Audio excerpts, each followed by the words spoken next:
Hello అండి, అందరికీ నమస్తే. వెల్కమ్ టు వారణాసి వంటిల్లు. ఘుమఘుమలాడే మామిడికాయ పప్పు చేసుకుందాము. అది కూడా మెంతి కారంతో చేసుకుందాము. ఓకేనా? ఇదిగోండి, మామిడికాయ ముక్కలు, అలాగే పచ్చిమిరపకాయ ముక్కలు, ములక్కాడ, కరివేపాకు పెట్టుకున్నాను. మామిడికాయ ఇదిగోండి, టెంక కూడా వేసుకుంటాను. టెంక వేసుకుని తింటే సూపర్గా ఉంటుందన్నమాట. ఈ టెంక మజ్జిగ అన్నంలో ఇలాగా ఊర్చుకుని తింటూ ఉంటే అద్భుతంగా ఉంటుంది. చిన్నప్పుడు మేము ఈ టెంకల కోసం కొట్లాడుకునే వాళ్ళం అనమాట. అలా ఇదిగోండి, ములక్కాడలు కొంచెం ఒక మూకుట్లో వేసుకుని ఉడికించేసుకుంటాను. కొద్దిగా ఉప్పు వేసుకుని ఒక 80% ఉడికించుకోవాలి. స్టవ్ వెలిగించుకుని బాండి పెట్టుకున్నాను. ఇదిగోండి, ఆయిల్ అయితే కొద్దిగా అంటే కొంచెమే ఆయిల్ వేసుకున్నాను, కనిపిస్తుంది కదా. ఇప్పుడు మెంతి కారానికి మనం మెంతులు వేసుకుందాము. 1.5 స్పూన్ మెంతులు వేసుకున్నాను. అలాగే 1 స్పూను ఆవాలు వేసుకున్నాను. వేసుకుని ఇదిగోండి, ఇంగువ అంటే నాకు చాలా ఇష్టం, చెప్తూ ఉంటాను కదా. అలాంటి ఇంగువ వేసుకున్నాను. ముద్ద ఇంగువ అనమాట. వేసుకుని అన్నీ కలిపి వేయించేసుకుంటున్నాను. అలాగే ఎండుమిరపకాయలు ముక్కల కింద కట్ చేసుకుని పెట్టుకోండి. ఒక ప్లేట్ నిండా ఎండుమిరపకాయలు ముక్కల కింద కట్ చేసుకుని పెట్టుకున్నాను. ఇదిగోండి, ఇది ఇంగువ కూడా వేగిపోయింది. దీంతో పాటే మీకు చూపిస్తున్నాను. అదేను, మొక్కల కింద ఎండుమిరపకాయలు కట్ చేసుకుంటే కనుక చక్కగా వేగుతాయి అన్నమాట. కాయలు పడంగా అయితే కొంచెం లోపల పచ్చి అనేది ఉంటుంది.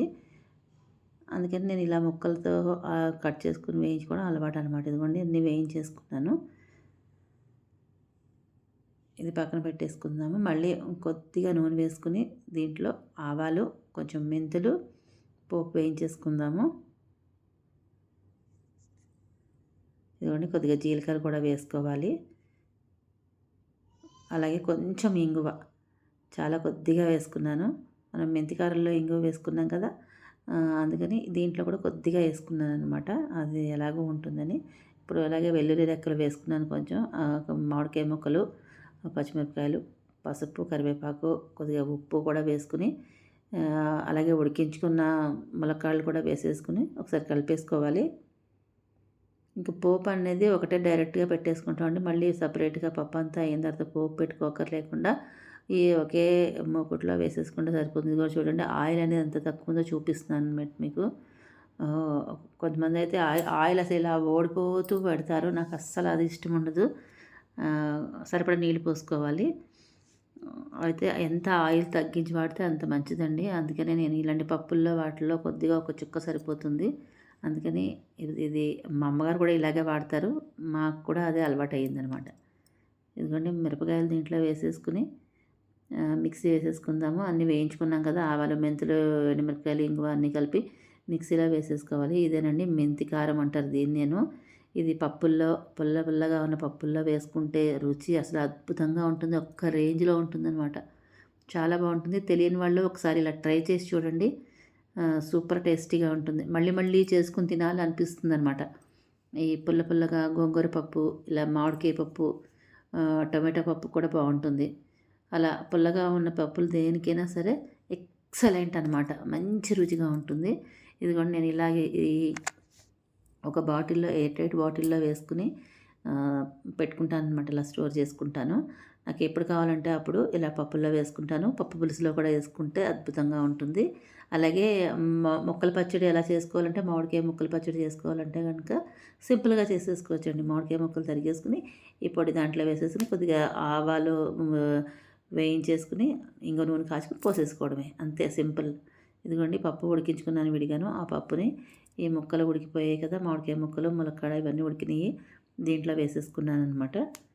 వాసన అయితే గుమగుమలు ఆడిపోతుంది. ఇంగువ వాసన అద్దిరిపోతుంది. ఎందుకంటే ములక్కాడ ఉడికిందో లేదో చూస్తున్నాను అనమాట.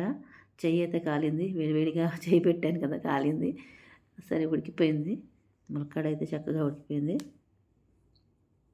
ఒకసారి కలిపేసుకుందాము. ఇదిగోండి, నేను నా మనవరాల కోసం అని చెప్పి కారం వేయకుండా, మెంతి కారం అనేది వేయకుండా తీసేస్తున్నాను అనమాట. మామిడి టెంక అంటే తనకి చాలా ఇష్టం.